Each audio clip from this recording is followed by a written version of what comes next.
한 사람이 몸이 불편해서 병원에 가서 의사의 진료를 받았습니다. 진료를 마친 의사가 자신의 진료 카드에 작은 글씨로 속은 암이라고 적었습니다. 이 사람이 그것을 보고는 그만 가슴에 들컥 내려앉고 말았습니다.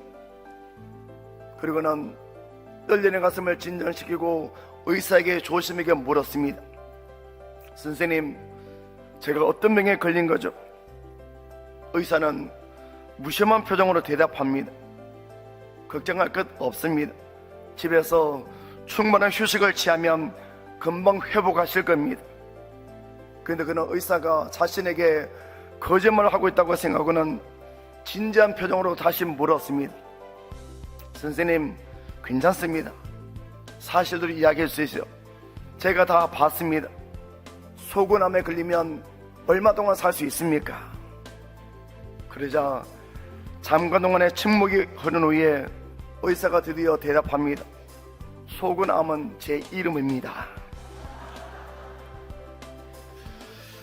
여러분, 오늘날 우리가 겪는 수많은 어려움과 문제를 보더라도 오해에서 출발하는 경우들이 많습니다. 그러므로 우리는 어떤 문제가 생기면 혼자서 이런저런 상상의 날개를 펴지 말고 어떻게 된 일인지 정확하게 알아서 더 이상 문제가 확산되지 않도록 만들어야 합니다. 그러므로 우리는 문제가 생겼을 때 먼저 손을 내밀고 풀어야 합니다.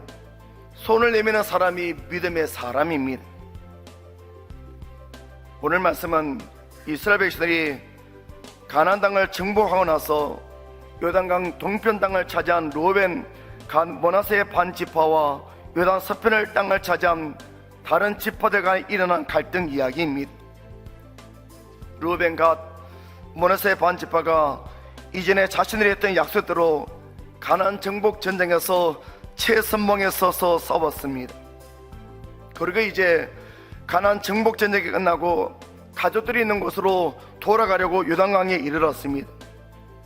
그러면서 그들이 생각하기를 지금은 그렇지 않지만은 세월이 흘러서 먼 훗날 자신들 후손들이 이 요단강을 건널 때 가나안 땅에 살고 있는 이스라엘 백성들이 건너지 못하게 하면 어떻게 하겠는가?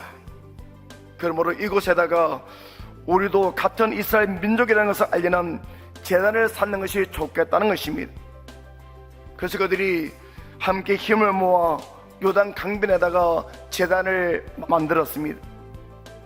그런데 이것을 알지 못하는 요단 서쪽 사람들은 이것이 자신들을 무시하고 그들이 우상 숭배를 하기 위해 단을 쌓은 것이라는 오해를 불러오게 했던 것입니다. 결국에는 이런 오해가 서로 간에 큰 갈등을 가져오는 원인이 되어버리고 말았습니다. 이때 여호수아는 제사장 엘라사의 아들 비나스를 불러 11명으로 구성된 특별조사단을 만들어 요단 강변에 파송했습니다. 그래서 그들이 현장에 가서 자신들이 얼마나 큰 오해를 하게 되었는가를 깨닫게 되었습니다. 결국 이 사건은 하나의 해프닝으로 끝났고 세 지파가 쌓은 제단은 이후로 여호와 하나님만이 우리의 하나님이 되시다는 증거로 남게 되었습니다.